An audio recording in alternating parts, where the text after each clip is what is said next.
খালেদা জিয়া কি বেঁচে আছেন? আমি জানি এই প্রশ্নটি আপনারও। আমরা কেউ কিন্তু জানি না আসলে তিনি বেঁচে আছেন কিনা, অর্থাৎ উত্তরটা জানি না। আসলে দুঃখজনক।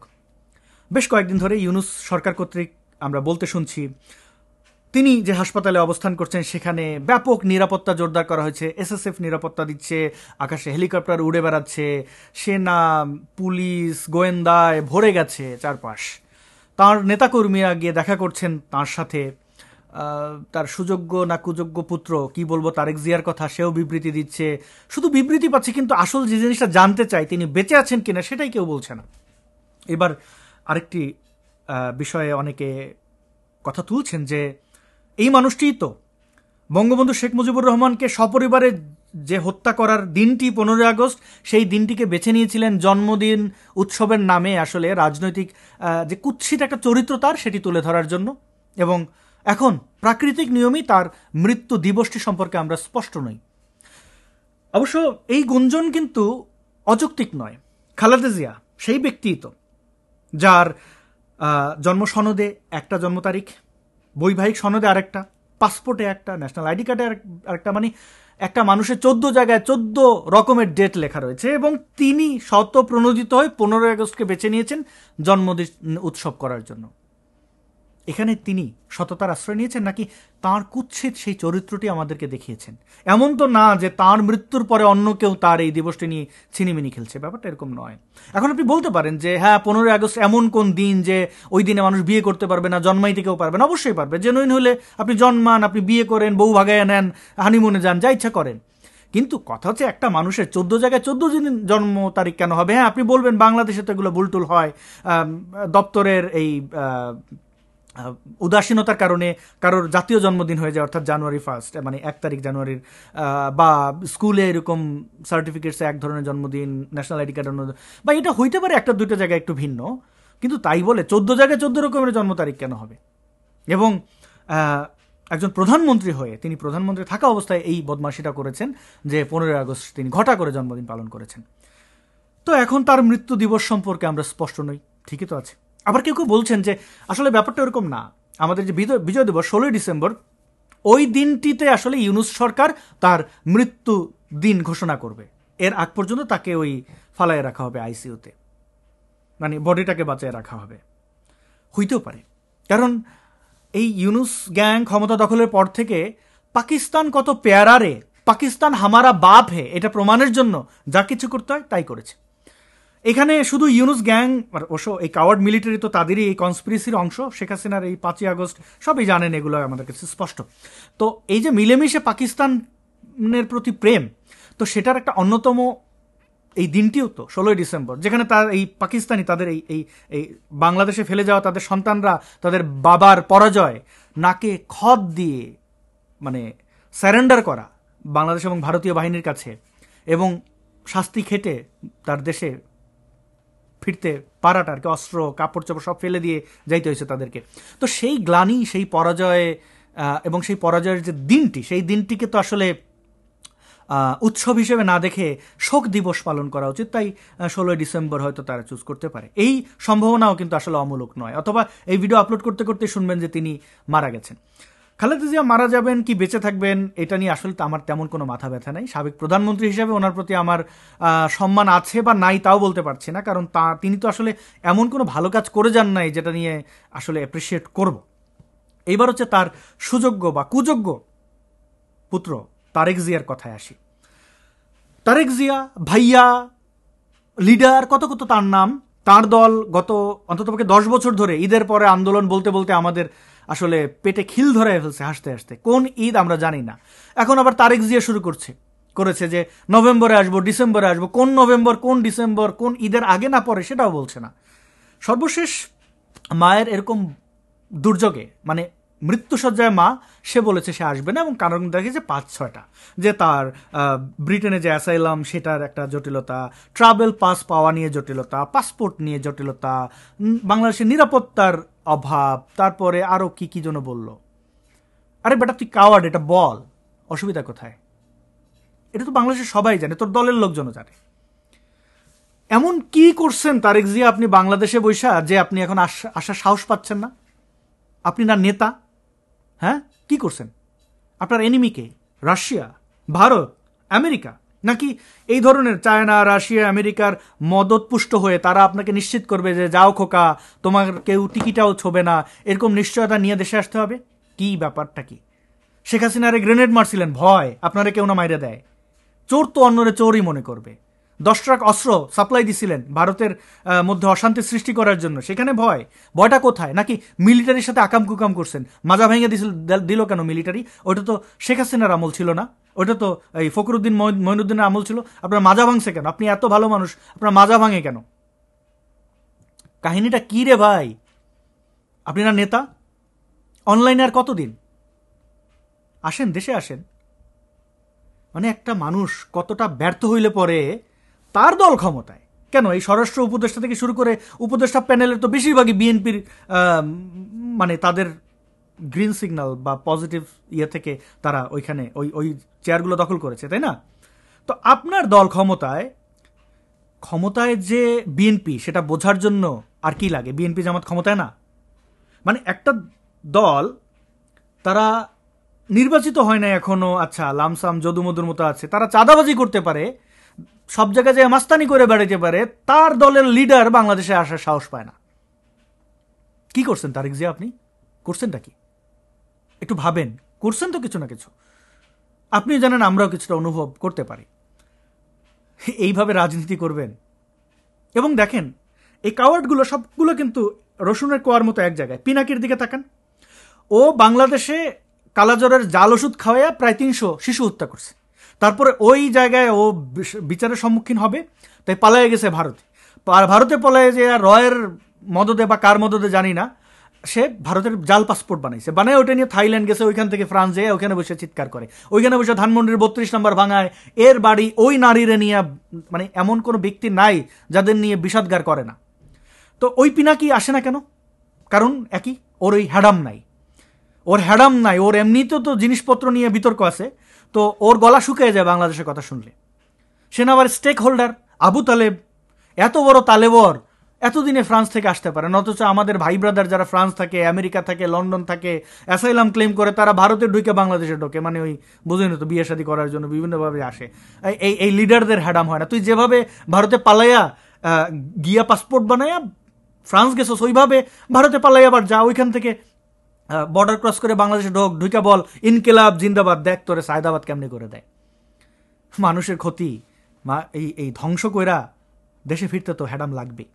ফখরুল ইসলাম আলমগীরের একটা বেয়াদব জামাই আছে না, যে একটা শব্দকে খুব নর্মাল করার চেষ্টা করেছে গত 10 বছর ধরে, ভিডিও তৈরি করে দাঁত চিপে চেপে, ওর বিহারির বাচ্চা অনেকে বলে, আমি জানি না ওর জন্ম পরিচয় কি, এই যে মাদার চ দিয়ে একটা শব্দ আছে না, আমি এই শব্দগুলো আর ব্যবহার করব না সিদ্ধান্ত নিয়েছি। তো চ এগুলোই ছিল তার ভাষা, যাকে তাকে এরকম এই শব্দগুলো ব্যবহার করেছে। আর একটা আছে না কি, শা দিয়ে কি একটা নাম, হাদি, এই ধরনের পোলাপান। মানে আপনি দেখেন, ওই ফখরুলের জামাই, ওরও হ্যাডাম নাই বাংলাদেশে আসার, ওই আইসা চিপা চেপা, তুই এখন দেশে তোদের সরকার ক্ষমতায়, রাজনীতি কর, আকাম করবা, আবার দেশেও আসবা না, আবার বড় বড় কথা বলবা, এগুলা কেন?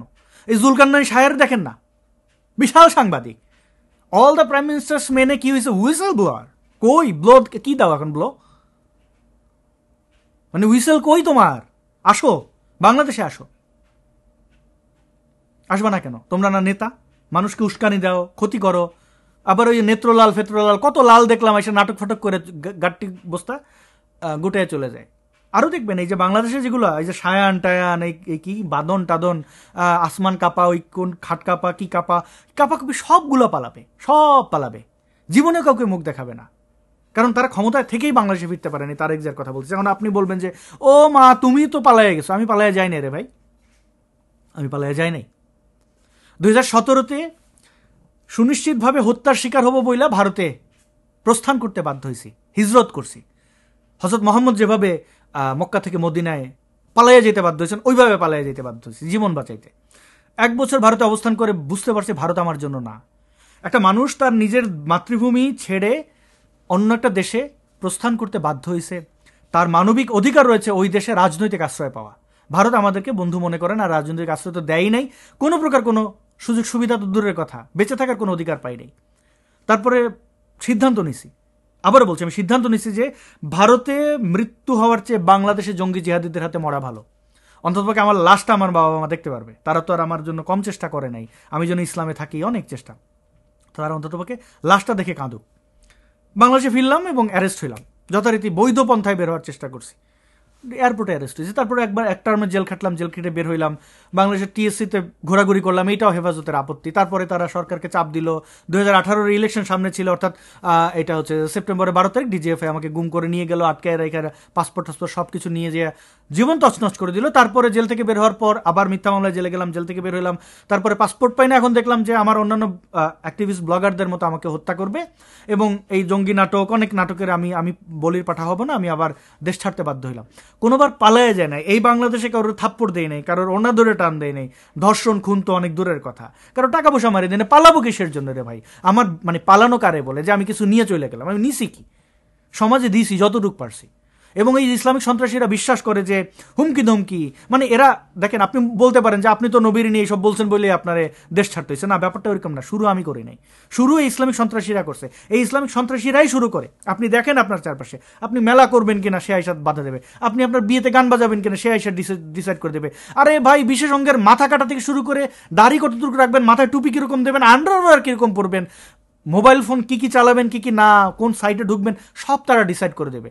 আপনার এই তারা নির্ধারণ করে দেওয়া জিনিস আপনি মানবেন না, আপনার এই বিভিন্ন ট্যাগ দিয়ে আপনার উপর আক্রমণ করবে। ভাই, আমার ব্যক্তি জীবনে আঘাত দিছে আইসা, শুধুমাত্র আমার কো অ্যাক্টিভিস্টদের হত্যা করছে বইলেই যে আমি আরও অনেক বেশি ডেডিকেশন দেখাইছি, ব্যাপারটা এরকম না। সব কিছুতে তারা এটা করছে। এখন তারা ভাবে তাদের মতো কাওয়ার্ড সবাই হবে। আপনি আমার ব্যক্তিগত জীবনে এসে আপনি আঘাত করবেন, আমার জীবন তছনছ করে দেবেন, আর আমি আপনার নবীরে চুমু দেব। এই গত 10 বছরে অ্যাক্টিভিজমে কি পারছেন কিছু করতে? পারেন নাই। যাই হোক, পালাই নাই, এটা হচ্ছে সোজা কথা। এই ধর্মীয় সন্ত্রাসীদের মধ্যে থেকে মরে যাওয়ার পক্ষে আমি না, কারণ আমাকে অনেক কিছু করতে হবে, আমি করেছি, করব। তো সবাইয়ের সব কিছু তুলনা দেওয়া উচিত না। আমি জানি এই প্রসঙ্গটা না আনলেও চলতো, কিন্তু আপনারা এটা বলবেন। দেখেন ভাই, আমি অ্যাক্টিভিস্ট, রাজনৈতিক কোনো ক্ষমতার স্বাদ কোনোদিন নেই নাই। অ্যাক্টিভিজম করে কারো কাছ থেকে চাঁদাবাজি করি নাই, যেটা ইলিয়াস পিনাকি এরা করে এবং এরা দেশ থেকে পালাই রয়েছে। আমি এরকম কাজ জীবনে করি নাই, কোনোদিন করবো না, কোনো ফৌজদারি অপরাধ করি নাই। সুতরাং দেশে আমি ফিরব। কবে ফিরব? আমাদের অনুকূলের সরকার। অনুকূলের সরকার মানে কি? আমাকে আলাদা খাতির করতে হবে না। এই দেশ যে কারণে স্বাধীন হয়েছে, মুক্তিযুদ্ধ। কি কারণে? সকল মতের, সকল বর্ণের, সকল জাতিগোষ্ঠী এই দেশে বসবাস করবে, তাই তো? মুক্তিযুদ্ধ আমাকে রাইটস দেয় আমি ধর্মবিশ্বাস না করে বাংলাদেশে থাকার।